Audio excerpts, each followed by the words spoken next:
Sanità sarda allo sfascio, in alcuni casi nemmeno i posti letto disponibili negli ospedali, le proteste e le lamentele si moltiplicano. Autore manca, presidente Simeu, Società Italiana Medicina Emergenza e Urgenza. Insomma, si parte dal pronto soccorso, ma il focus sulla sanità si può fare totalmente anche con lei. Situazione così disastrosa? Sì, la situazione è disastrosa, perché chiaramente si ha una grave carenza di personale sanitario, medico e infermieristico nei nostri ospedali. A questo si somma anche una grave carenza della medicina del territorio, per cui molti paesi sono sguarniti il medico di medicina generale, che è il primo filtro di accesso negli ospedali.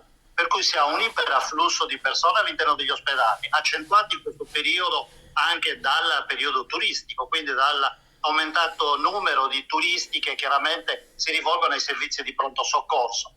Chiaramente in questa maniera c'è anche grave carenza all'interno dei presidi ospedalieri di posti letto, per cui i pronto soccorso hanno difficoltà a reperire i posti letto per poter ricoverare i pazienti. Questo chiaramente, questi fattori a cosa sono legati? Sono legati, uno, alla carenza di personale specialistico nelle varie discipline. Questo è legato a mio parere, a nostro parere anche come società scientifica, al fatto che le graduatorie nazionali, comunque dei medici specialisti, hanno fatto sì che nelle varie regioni afferissero a specializzarsi nelle università, quindi anche in Regione Sardegna, sia a Cagliari che a Sassari, dei medici specialisti di altre regioni che una volta che terminano il loro percorso specialistico rientrano nelle loro regioni, lasciando quindi sguarnita la Regione Sardegna. A questo in che maniera sarebbe dovuto sopperire? Sarebbe dovuto sopperire con un aumento esponenziale delle borse di specializzazione patrocinate dalla Regione Sardegna. Ecco, te ne manca. Si dice però poi che i medici, soprattutto quelli giovani, questa professione nemmeno la vogliono fare nel pubblico, tendono a carta del privato, perché comunque là gli stipendi sono anche più alti. Esattamente. Allora, sono pochissimi quelli che si stanno indirizzando verso determinati tipi di specializzazioni, perché comunque, per esempio, nella specializzazione di medicina d'emergenza e urgenza non si può fare la libera professione, lo stipendio iniziale è bassissimo, quindi chiaramente anche molti medici che sono strutturati, che sono anche dipendenti, si stanno dimettendo e licenziando per andare a lavorare con le cooperative, con le agenzie di servizi che pagano enormemente i medici, quindi con 4-5 turni di servizio di 12 ore hanno lo stesso stipendio di un medico dirigente che lavora un mese. Ecco, a tal Quindi proposito, lei chiaramente cosa ne pensa dei tagli all'Intramoenia decisi dall'assessore Nieddu? dei tagli. All'Intramoenia?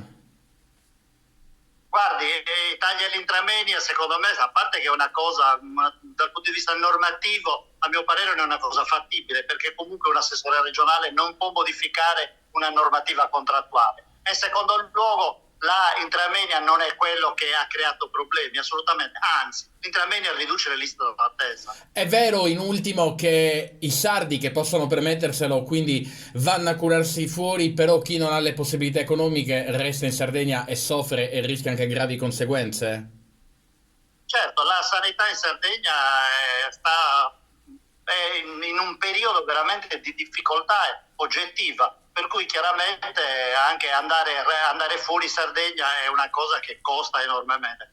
Però vorrei rimarcare un'altra cosa, se mi permette, sulla situazione dei servizi di pronto soccorso, perché la situazione più drammatica è quella dei servizi di emergenza urgenza, con oltretutto una mancata responsabilizzazione da parte di chi dirige le aziende sanitarie locali, per cui si sovraccaricano di ulteriore problematiche e responsabilità i medici di pronto soccorso, tra cui quello, per esempio, ho visto l'ultima cosa che è stata fatta dal direttore sanitario dell'azienda ospedaliera universitaria di Cagliari, che a mio parere è una cosa inadeguata, sia dal punto di vista normativo sia dal punto di vista della organizzazione, perché quello di impedire il ricovero da parte del pronto soccorso è una cosa che fa sì che le persone stazionino ulteriormente all'interno dei servizi di pronto soccorso, quindi con aumento dei tempi di attesa sulle prestazioni di pronto soccorso, quindi aumento anche delle proteste da parte dei cittadini, perché oltretutto sguarniscono anche il servizio di pronto soccorso che deve curare l'accompagnamento dei pazienti negli altri presidi ospedalieri, senza che ci siano degli accordi ben precisi,